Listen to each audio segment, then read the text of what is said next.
అందరికీ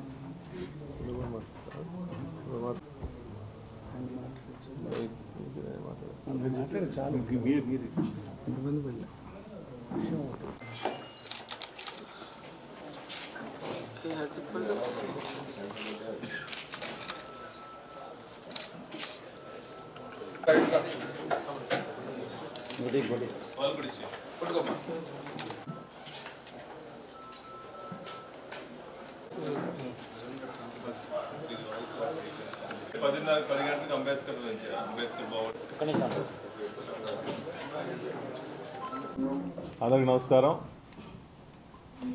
ఈరోజు ఈనాటి ఈ ప్రెస్ మీటింగ్లో ముఖ్యంగా అన్నదాతకు అండగా వైఎస్ఆర్సీపీ ఈ రాష్ట్రంలో చంద్రబాబు నాయుడు గారు కూటమి వచ్చిన తర్వాత గత 6 నెలల నుంచి 7 నెలల నుంచి కూడా చంద్రబాబు నాయుడు గారు పూర్తిగా రైతులను కానీ పేద ప్రజలు కానీ పూర్తిగా పట్టించుకోకుండా ఈ రాష్ట్రం ఏమైపోయినా పర్లేదు, నేను బాగుంటే సరిపోద్దని చెప్పేసి ఎలక్షన్ల ముందు ఇచ్చిన హామీల్లో ముఖ్యంగా ఈ సూపర్ 6 హామీల్లో ముఖ్యంగా రైతుల కోసం అండగా ఉంటామని చెప్పేసి అన్నదాత సుఖీభావ అని చెప్పేసి 20,000 రూపాయలు ఇస్తామని చెప్పి ప్రతి సంవత్సరం కలబోలు మాటలు చెప్పేసి రైతులందరినీ దగా చేసి మోసం చేసి మోసపూర్తి మాటలు చెప్పేసి ఎలక్షన్ల ముందు ఓట్లు వేయించుకొని ఎలక్షన్లు అయిన తర్వాత పూర్తిగా రైతులను పక్కన పడేసి రైతుల సాయం పట్టించుకోకుండా ఎన్నో రకాలుగా ఇబ్బంది పెడుతున్నారు. ఈ గవర్నమెంట్ వచ్చిన తర్వాత ఎన్నో వర్షాలు వచ్చినాయి, ఎన్నో రైతులకు ఇబ్బందులు జరుగుతూ ఉన్నాయి. మన 2 నెలల క్రితం వర్షాలు వచ్చినప్పుడు ఎంతోమంది రైతులు పంట నష్టం జరిగినప్పుడు ఈ పంట నష్టపరిహారం కూడా ఇవ్వాలి. గతంలో మా ప్రభుత్వం వచ్చినప్పుడు ఏ పంట నష్టం జరిగినా 15 రోజుల లోపల పంట నష్టం ఇచ్చేసి గతంలో ఎప్పుడూ లేని విధంగా జగన్మోహన్ గారు ఇప్పుడు రైతుల కోసం అండగా ఉన్న ప్రభుత్వం ఆ రోజు వైఎస్ఆర్సీపీ ప్రభుత్వం అని తెలియజేస్తున్నా. ముఖ్యంగా జగన్మోహన్ గారు వచ్చిన తర్వాత గత 5 సంవత్సరాల్లో రైతులందరికీ నష్టపోకూడదని చెప్పేసి ఈ క్రాప్ చేపించి ఫ్రీ ఇన్సూరెన్స్ చేపించి గతంలో ఎప్పుడూ లేదు. జగన్మోహన్ గారి ప్రభుత్వంలో అందరికీ ఫ్రీ ఇన్సూరెన్స్ చేపించాడు, క్రాప్ ఇన్సూరెన్స్. ఈ ప్రభుత్వం వచ్చిన తర్వాత అసలు ఇన్సూరెన్స్ పాపానే పోలా. సొంతగా ఏ రైతు వాళ్ళే ప్రతి పంటకి వాళ్ళే ఇన్సూరెన్స్ చేసుకోవాల్సిన పరిస్థితి వచ్చింది. ఆ ప్రభుత్వానికి ఈ ప్రభుత్వానికి రైతులకి ఆ రోజు జగన్మోహన్ గారు ప్రతి ఒక్కరికి అందుబాటులో ఉండి ఇచ్చిన హామీల ప్రకారం ఆ రోజు రైతు భరోసా కూడా వేశాడు. కానీ ఇప్పుడు 7 నెలలైనా అన్ని ఖరీఫ్ సీజన్లు రబీ సీజన్లు అయిన తర్వాత కూడా ఇప్పటికీ పట్టించుకోవట్లేదంటే ఎంత చిన్న చూపు రాష్ట్రంలో రైతుల పక్ష చంద్రబాబు నాయుడు గారికి వాళ్ళు కూటమని చెప్పి తెలియజేస్తున్నారు. అదేవిధంగా గతంలో జగన్మోహన్ గారి ప్రభుత్వంలో రైతుల కోసం అండగా ఉండి అన్ని విధాలుగా ఆర్బీకేల ద్వారా అందరికీ వాళ్ళకి కావాల్సిన అన్ని రకాల విత్తనాలు కానీ అదేవిధంగా ఎరువులు కానీ పూర్తిగా ఆర్బీకేల ద్వారా సప్లై చేసి అదేవిధంగా ఈ పంట ప్రొక్యూర్మెంట్ కూడా ఆర్బీకేల ద్వారా సొసైటీల ద్వారా పూర్తిగా చేస్తే ఈ ప్రభుత్వం వచ్చిన తర్వాత ఇప్పటికి కూడా నిన్న మొన్న మేము ధర్నా చేస్తాం తెలుసుకొని 1-2 సెంటర్లో స్టార్ట్ చేశారు. ఆ సెంటర్లో కూడా వాళ్ళు దళారులు పెట్టుకున్నారు కానీ సొసైటీల ద్వారా ఏం చేయట్లా.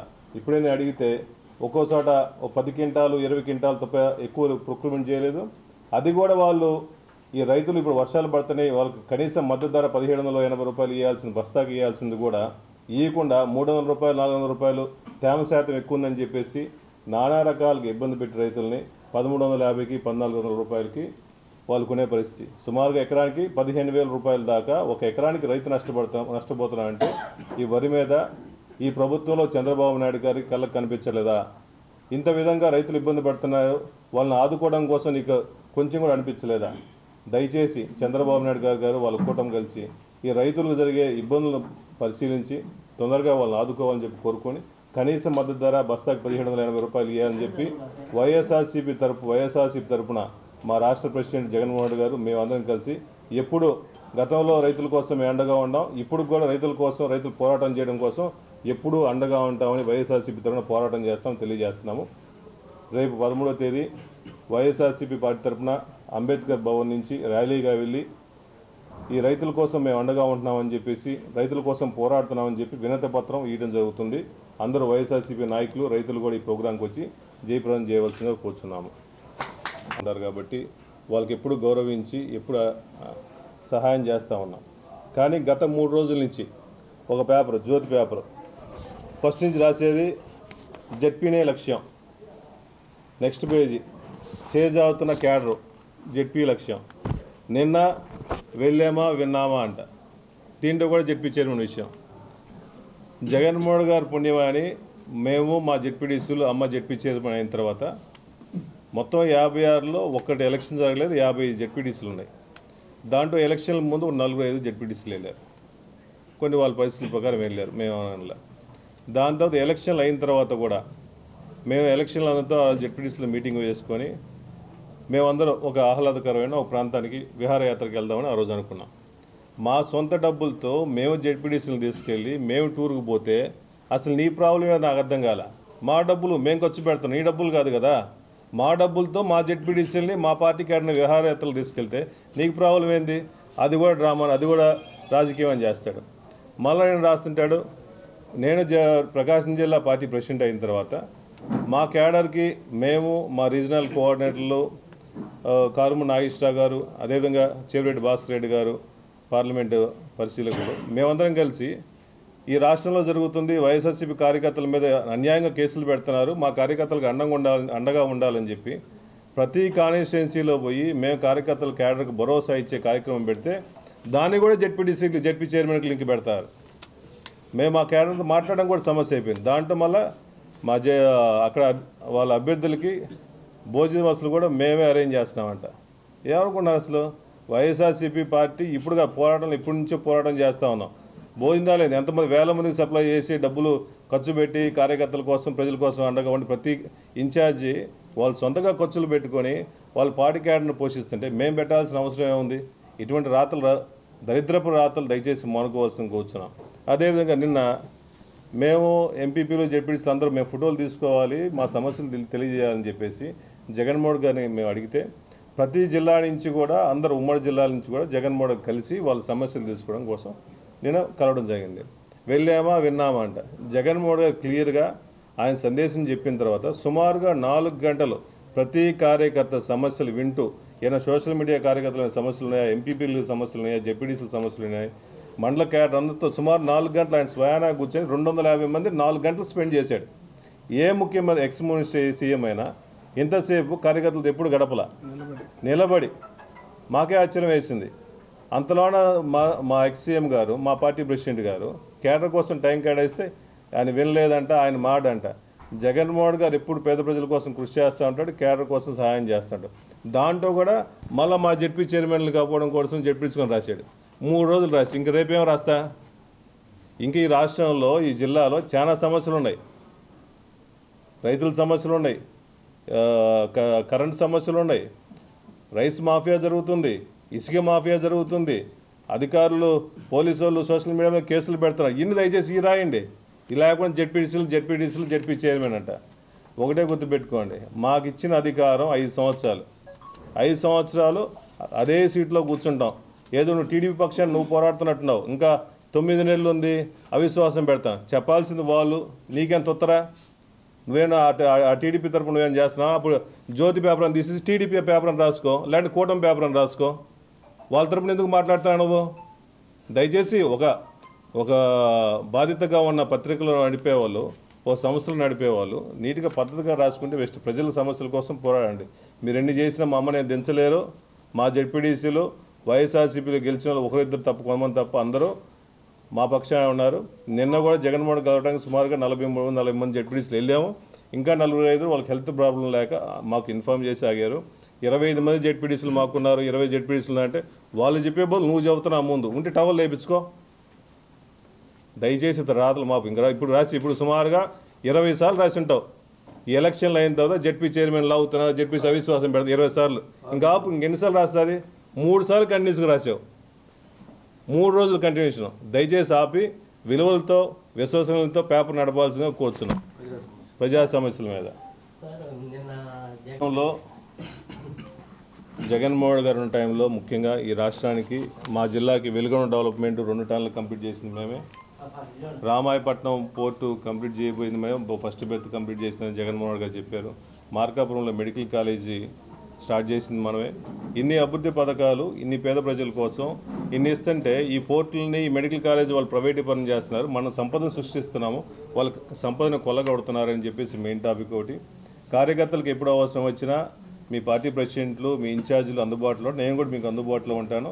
ప్రజా సమస్యల మీద కార్యకర్తలకు అందుబాటులో ఉండి ఫిబ్రవరి నుంచి కూడా జనవరి ఎండ్ నుంచి కానీ ఫిబ్రవరి నుంచి కానీ మేము వచ్చేసి కార్యకర్తలకు అందుబాటులో ఉండేసి మీ సమస్యల కోసం పోరాడతామని చెప్పడం ఉంది.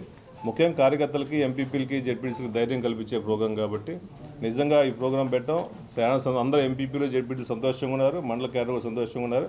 అట్టా ప్రతి సంవత్సరం మమ్మల్ని పిలిచి మా సమస్యలు కూడా తెలుసుకోమని వాళ్ళు చెప్పడం అడిగారు. జగన్మోహన్ గారు క్లియర్గా వాళ్ళని మెచ్చుకొని ఎప్పుడూ అందుబాటులో ఉంటామని చెప్పడం జరిగింది. ఎమ్మెల్యే గారు ఇప్పుడు ఆంధ్రజ్యోతిలో వచ్చినటువంటి కథనాలను మీరు ఖండిస్తున్నాం. అసలు అది పూర్తిగా అవాస్తవాలు రాస్తున్నాడు. ఇప్పుడు నేను పోయి గిద్దలూరు కాన్స్టిట్యున్సీ ఎర్రగొండపాలెం కాన్స్టిట్యున్సీ నేను పార్టీ ప్రెసిడెంట్ నేను ప్రోగ్రాంలు పెడుతుంటే జడ్పీ చైర్మన్ల కోసం జడ్పీటీసీల కోసం మీటింగ్ పెట్టి రాయటం ఏముంది? అది ఒకరోజు రాస్తావు, 2 రోజులు రాస్తావు, ఖర్చుకి 20 సార్లు రాసినట్టున్నాడు సుమారుగా ఎలక్షన్లు అయిన తర్వాత. ఇప్పుడు ప్రతిపక్షాలు వాళ్ళు టీడీపీ వాళ్ళు కానీ మిగిలిన వాళ్ళ మిత్రం మాట్లాడాల్సింది, ఇతనికి ఏం అవసరం ఉంది? ప్రజా సమస్యల మీద పేపర్ రాయాలి. అతను సొంత ఎజెండా పెట్టుకుని రాసినట్టుంది కానీ ప్రజా సమస్యల మీద రాసినట్టు లేదు.